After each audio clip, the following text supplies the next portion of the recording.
Have you ever wondered what the real difference is between someone who shatters under pressure and someone who seems, well, unbreakable? I can tell you right now, it's not genetics and it's not luck. It's a skill. And today, we're going to lay out the roadmap to building that skill for yourself. So why is that? Why do some people seem to thrive on challenges while others just crumble? The answer isn't some secret you have to be born with. It's a learnable skill called mental toughness. It's a kind of strength that, honestly, most of us were never taught how to build.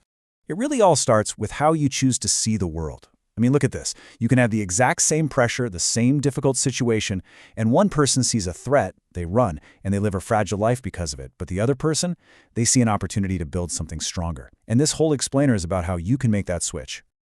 Okay, let's dive into this first absolutely crucial part, the unbreakable mindset. Think of this as the foundation.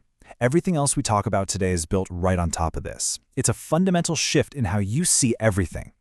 Here's the best way to think about it. Your mind is a muscle. It's a perfect analogy, really. If you go to the gym but you only ever lift the lightest, easiest weights, you're never going to get stronger, right? Your mind is exactly the same. Always seeking comfort keeps it weak. Facing challenges, applying a bit of resistance, that is the only way it grows. Though this means we have to completely reframe what a challenge even is. It's not a roadblock that's there to stop you. It's like a rep in the gym for your mind. Every single setback, every obstacle you face, it isn't there to break you. It's actually part of the training schedule designed to make you. For a perfect real-world example of this, just look at the story of David Goggins. He started out overweight, deeply unhappy, stuck in a job he hated. And then he saw a documentary about the Navy SEALs, and something clicked.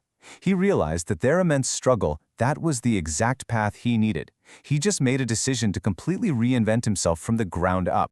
To even qualify for the SEALs, Goggins had to lose over 100 pounds in just 3 months. He pushed himself through pain that is just unimaginable to most of us. And in doing so, he discovered this fundamental truth. Real strength, real mental toughness, it isn't built when things are easy. It's forged in that one critical moment when every single part of you is screaming to stop, but you choose to take one more step. All right, so now that we've got the mindset down, we need to clear out all the junk that's holding us back. This next section is all about removing the mental poisons that are actively preventing you from getting strong in the first place. And honestly, it's this simple. 3 things to just stop starting right now. First, stop complaining. It's a trap, it gives your power away, and it solves absolutely nothing. 2, stop seeking comfort. Growth only happens when you're uncomfortable.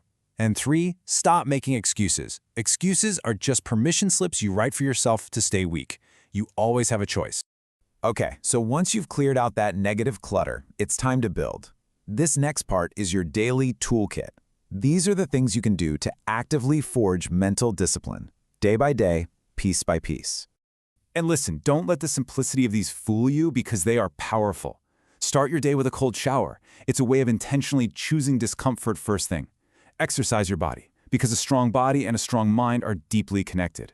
Meditate, even for a few minutes, to train your focus. And every single day, do one hard thing. It can be small, but it has to be a challenge. So with a daily practice in place, we can start to level up. Now we can move on to mastering your internal world, especially when you're under pressure.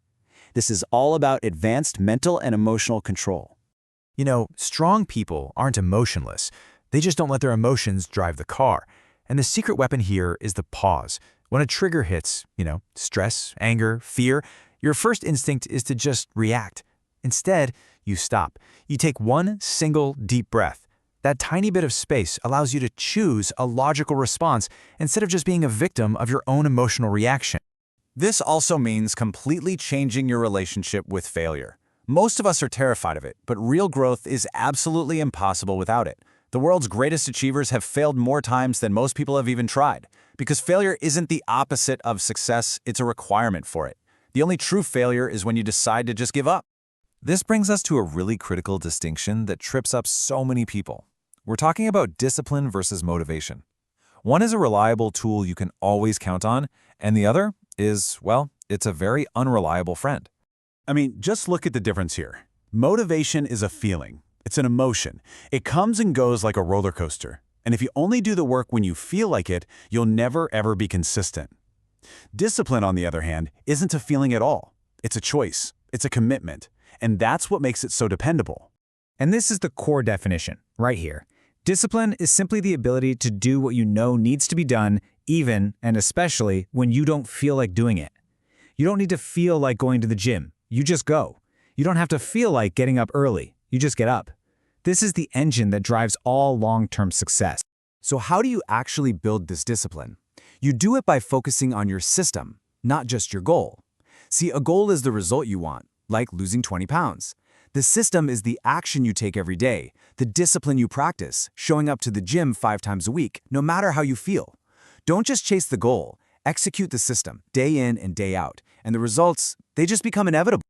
So, we've covered the mindset, the habits to stop, the habits to start, and the true power of discipline.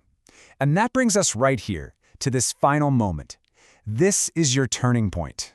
Because look, none of this theory matters without action. You now have the entire toolkit. You have the map. So you can go right back to your old habits, back to the path of comfort and weakness. Or you can make a different choice. Right now, in this moment. The power is completely, 100% yours. You can decide that today is the day that it all changes. The day you stop accepting weakness in yourself. The day you stop making excuses and you finally start putting in the work. Today can be the day you start becoming the person you know you're capable of being. The choice, as always, is yours. Your future is waiting.